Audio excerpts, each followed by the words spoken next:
Ciao a tutti e benvenuti a un nuovo Vanity Fair Stage insieme a Ferragamo e soprattutto alle fragranze di Ferragamo. Sono molto orgoglioso di essere qui con il protagonista della nuova fragranza maschile di Ferragamo, Hero Fiennes, che con noi è uno dei più grandi attori, dei più grandi giovani attori, delle promesse che fanno impazzire i fan di mezzo mondo. Ora, con lui affronteremo una delle questioni più importanti di oggi, sia della profumeria, ma anche del cinema, dell'intrattenimento, cioè il concetto dell'unicità.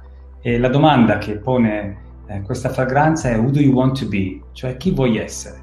E la cosa più importante nella carriera di un attore è essere veramente unico, eccezionale proprio come è stato lui. Ora, anzi, passerò dall'italiano all'inglese e vedrete i sottotitoli, anche perché Hiro ovviamente parla in inglese. So, Hiro, sorry for this long introduction in Italian.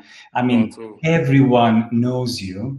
My very first question is the same question as the fragrance. So, who do you want to be? And in this perspective, how did you get where you are today? You are very young, but you still have made a difference, a big difference. So how was getting where you are now? First of all, thank you very much. I'm flattered. That means a lot, you saying that. Who do I want to be? I guess I'm still figuring that out. I don't know. I think it's normal and it's okay to not know, but I guess part of life is trying to figure that out. So I guess I just want to be myself and the best version of myself.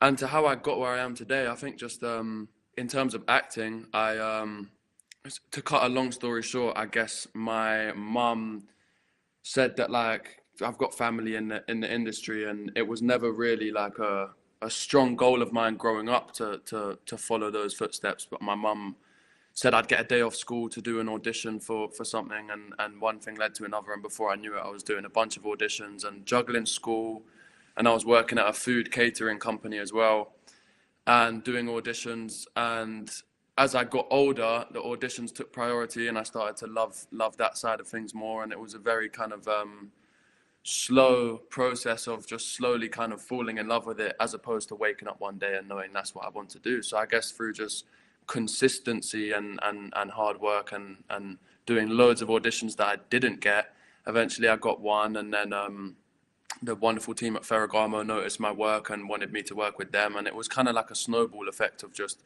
putting in the work and showing up on the day, and one thing led to another. So yeah, it wasn't a one sudden this is what I want to do. It was just a kind of consistent effort being put in, and yeah, I was super lucky that the opportunities came to me, and I just kept going for them. So I guess that's how I got where I got today. Was it difficult? Did you find any, hard moment to Yeah, for become the sure. I actor? mean, there were times when I was doing loads of tapes, self-tapes and auditions, and like doing my coursework not very well because I'd be up late working, like flipping burgers at a stall like 20 minutes from my house in Brixton, and then I'd have an audition to do and coursework the next day. So there were times when everything I was doing was of a poor standard because I was doing too much. And I think you just have to be consistent and push through it and realize what your priorities are, and eventually things fall into place. So 100% there were difficult times. I've had so many no's for auditions and fashion stuff, and you really have to just forget about the no's and just keep going. And I guess I got lucky, and yeah, eventually things started to fall into place. But 100% there were tough times. You were mentioning your mother, and you come from a family of talents. What have you learned from them? Well, I guess I learned a lot from my mum just growing up, and my dad. But in terms of my uncles who do the same thing, who are actors as well, they're amazingly talented guys, and I really look up to them. But because my mum's part of a big family and they're all traveling and working, I haven't actually learned too much directly from them. I mean, I'd love to aspire to do the kind of things that they do on screen one day, but I haven't necessarily had one-on-one chats with them where they've taught me stuff, so I couldn't really share much that they've actually directly taught me. But I'm super lucky to have the family I have in this industry. It definitely helps a lot. You are the face of a fragrance, of Ferragamo men's fragrance. Is there any perfume that that was important in your life? If you go back in time, do you find any fragrance that means something for you? Do you mean like any kind of scent, or like a fragrance aftershave perfume specifically? I mean, it's more generally speaking. Okay. Sometimes the power of perfume is really Yeah. close to memories. So, Yeah, is there any sense? I was talking to someone the other day actually about how like powerful nostalgia is, and I think scent of all senses, smell definitely evokes the most sense of nostalgia. So for me, there's loads of things like the typical ones, like your mother's cooking and the smell of your house. I remember the smell of my year 6 classroom. Whenever I used to go back to that classroom, the smell would make me feel like I was back in that class. And so that's definitely a strong one for me. Yeah, mum's cooking is a big one as well. There's a smell, I can't remember what the name for it is, but I think it's around autumn when the leaves have fallen and it hasn't rained in a while. The first like rainfall kind of brings some scent out of the ground. That always makes me feel a bit nostalgic. It's like quite a common London smell when it rains after the leaves have fallen, and that always makes me think of home. Do you think that when you are on the set, if you have to imagine the scent of the set, the fragrance of the set, if you have to imagine a perfume maybe, or a new fragrance representing the atmosphere of a set, how is that fragrance? A set, usually, I guess sometimes you're on a location, so the set might correctly complement where you are. For example, I guess if you're on an oil rig and you're shooting on a genuine oil rig and it smells of oil, that's going to really help you get into character. But the majority of the time, it's just a kind of old, dusty storage like smell, because a lot of the time sets won't be used for a while and people will be using, cutting wood. So there's a lot of sawdust around, and it's not a very glamorous. You might get the set decoration department might make a lovely set, but the smell may often contradict that level of glamour, and quite often it is nowhere near as glamorous smelling as you might imagine. But I guess that's the job of an actor to ignore that if it doesn't match where the scene's supposed to be set. What did you think the first time that you that someone presented you the Ferragamo fragrance, men's fragrance? What did you think about? I thought the best thing about it was I really loved it genuinely from the first time I smelt it, which I believe was in New York the first time I smelt it, and I think the best thing about it was the balance. It's like it's super versatile. You could wear it on any occasion, but I think the fact that it kind of smells, I don't want to say it smells like rich in culture, but also fresh and youthful. I think there's oaky, woody tones and fresh citrusy tones, and I think they're the reasons for why it smells so well balanced with the old and the new, and that's what kind of makes it so versatile for any occasion. So I think the fact that it doesn't smell too much like one thing, but it's very well rounded, were my first impressions. Sometimes we think about people and we think about their fragrance. Is there anyone that impressed you, I mean, in a good way, of course, for its scent or her scent? My mum's friend Domi you could smell her a million miles away. Really? Like before she walks in the room, you can smell her coming, and not in a bad way, because some people use too much. I remember the boys' locker room at school used to just smell of like cheap deodorant all the time, so that's a less good example. But yeah, my mum's friend Domi used to smell her miles off. She had I have no idea what the fragrance was, but it was a lovely fragrance she was wearing, probably Ferragamo if I had to guess. Going back to the concept of uniqueness, and speaking about movies, which are the best movies, the most unique movies that made you the actor that you are today, or the most important ones that have influenced you in a good way? It's a good question. I don't know if these would have been the reason that I started acting, but to throw some movies that feel unique to me, that made me or continue to make me want to act. Memento would be one of them. Donnie Darko would be another. Green Wow. Street, Green Street's another one. It's hard to, because now I'm not thinking of necessarily favorite films, but films I think are unique where there aren't other movies that are too similar. There's a French film called The Untouchables, which might be my favorite film ever, and I think that is super unique in the story it tries to tell. So there are a few to throw out there, but that's a very good but tough question to think of unique movies, because a lot of movies these days, if they're good, people want to recreate something similar, so they don't stay unique for long. But there's some movies that I think are unique that I really love, that inspire me to act and continue acting. You are one of the most admired young actors nowadays. Speaking Really? about, Thank you no, very no, much. yes, I of don't. course.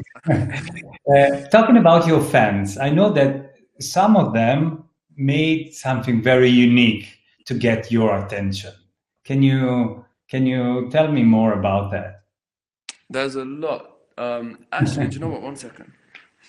Someone actually sent me this while I'm out in Bulgaria filming at the moment, and someone sent me this. I had a dog pass away, a dog called Diesel, and Wow. someone sent me this, which is amazing. So I haven't yet got the time to properly thank them for it. But if they ever see this, I want to let them know how much I love this. This is my dog's name, Diesel. He passed away last year. So super Wow. lucky when you receive things like this. This is one gesture that I'll never forget. This is definitely going up on my wall when I get back. Wow. So and another thing, I had one fan. I was out in France with some friends, and one of my friends who wasn't directly with us at the time was somewhere else, but we were about to meet them. Said someone's noticed me in the street and noticed that I'm your friend because of a picture they've seen me in, and they want to meet you. So I came to meet them, took a picture, and a year later we were doing the after tour in Paris, and the same person was outside the hotel and had printed the picture on their t-shirt. So saw me again a year later with the picture printed. So that's a pretty unique, crazy story. Yeah, all the fans show so much love. I've said this before, and I know everyone says it, but we have the best fans in the world, the After franchise. So I'm super grateful to all of them and all of my fans for other things as well, who continue to support me past that chapter. I'm very grateful. They're very generous and supportive, and it's to them that I'm allowed to do these things. So. You belong to a new generation that is reconsidering a lot of things that we thought they were always the same or imposed. And I'm talking also about beauty, the concept of beauty. Your generation now seems to develop a new idea of beauty, a more inclusive idea of beauty. And most of all of you are very, I want to say obsessed, but in a good way, about uniqueness. So the braveness of being unique. What do you think about this revolution of the classical beauty in fashion, in cinema, even in the beauty sector? What do you think about this revolution, this Yeah, change? I think definitely inclusivity and the fact that, I mean, back before this time, what was considered as beauty was a very, very slim margin of people and a poor representation of what people across the world look like. And we all know beauty's in the eye of the beholder, but at the same time, like, we all know it's ridiculous to only admire one type of person or one specific look or whatever. So I'd obviously, and I hope everyone else would too, want to continue to explore the admiration of beauty of everyone and everything, and there's no limit to it. We should always be classing everything and everyone as beautiful, and I guess try and be as inclusive and aware of all different people and things from all different walks of life. So I think it's a bit of a no-brainer. It feels like I'm saying something so obvious when I try and explain this. So yeah, big up everyone who's doing that in our generation. I think we should continue to do it, because the old school vision of just it being like a white, pale, tall, skinny model is just ridiculous and outdated, and we should continue to celebrate everyone. Going back to the concept of uniqueness, and I do agree with you about inclusivity. I think it's one of the most important value nowadays, and we have to promote it in every possible way. But going back to uniqueness, when you read a new script, or when someone is presenting you a new project, what is the thing that make you say, oh yes, this is the film that I want to do, this is the project that I want to be part of? What is that thing? It is constantly changing. There's never one thing or blueprint or rule book that I follow to what kind of projects or roles attract me. So it's constantly changing, and it's dependent on a number of things. But I think the main things being what projects I have done recently before that decision needs to be made, and where I'm at in my life. So I think as an actor, you want to constantly display your ability to portray a variety of characters. And that would mean every time you do one role, especially when you're starting out and you're still early on in your career like I am, wanting to do something very different to the last thing I did is often the main thing I go off. But I guess in my next steps for going forward, I guess what I want to do next is something that I really want to watch myself. If I read a script and I think I want to watch this story, I would want to watch this. That's always one main thing that, you know, informs me that I'm keen to do it. But I guess after you do a bunch of things like that, you want to start exploring other roles that are less close to home and close to what your desire is. But yeah, it's constantly changing, and I think it's almost always in correlation to where you're at in your life and the most recent roles you've done. Going to the last questions, I want a very quick answer without thinking. When was the last time that you have cried? A few days ago on set, probably like a couple of weeks ago. I'm filming at the moment, and there's a few dramatic scenes, so it would have been very recently in acting. But the last time Heroes cried, just mentioning how my dog passed away a year ago. I think it was the day after, or the day he passed away, around like midnight, and it was the night before my birthday. So I think on my birthday I was on the train back from where I was when I was with him, and I don't think I've cried since then. So it's a pretty good time to cry. I don't feel embarrassed about that. I think that's like a good normal time. Not that you should be embarrassed about crying, but No, absolutely. I don't love to jump on a camera and be like, so these were the last times I cried. But Okay. but yeah, no, it's good. It's good to let that stuff out at the right time. And yeah, I'd say exactly a year ago. I have two dogs, so I can understand very well. And when was the last time that you laughed like there's no tomorrow? Again, that would have been really recently, thankfully. I think on set we've had some pretty funny moments. Night shoots, when you shoot at night, everyone goes a little bit crazy, because it's weird to be 6 a.m. with like 50 to 100 people just all working together at the same time trying to get something made, and if something goes wrong, it's a million times funnier than it is in a normal situation. So yeah, we've had some pretty hysterical moments on set. Okay. And can you tell us something more about your future projects, if there's anything confirmed or something that you want to share with us? I don't think there's anything set in stone, confirmed to a point where I'm allowed to share it, but there are Okay. some things that I'm excited for next year. I do think after I've finished with this, I want to take a bit of time out to just kind of resituate myself and my situation, family life, and friends, and you know where I'm living and all of that kind of stuff. So I just need to take a bit of me time out, and then I'm really gonna, you know, delicately pick and choose the next things I do, because I'm so lucky to be in a position to do that. So yeah, I'm going to take a short break, and then I'm really excited to get underway with the next projects. I can't say anything just yet, but when I can, I'll let you guys know. And my very last question is, when all this pandemia will be over, and let's hope very soon, uh, what will be the first thing of our former life that you want to do again? There's a lot of things, and I have this conversation a lot with friends and people you meet. It's always like, what do you miss most? What's the first thing you want to do?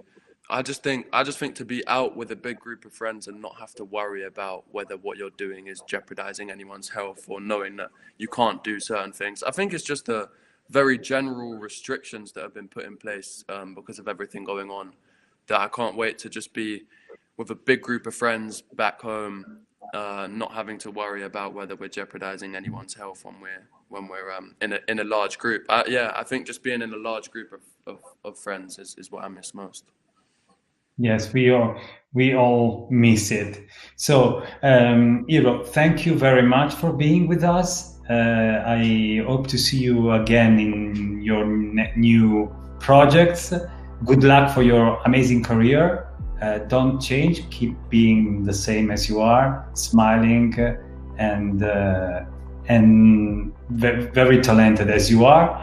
And thank you for being with Vanity Fair and Ferragamo Fragrances. Thank you Thank very you much. so much to you and everyone at Vanity Fair. This has been great fun. We'll do it again anytime you want. So thank you, and everyone Okay. take care. Ciao. Ciao.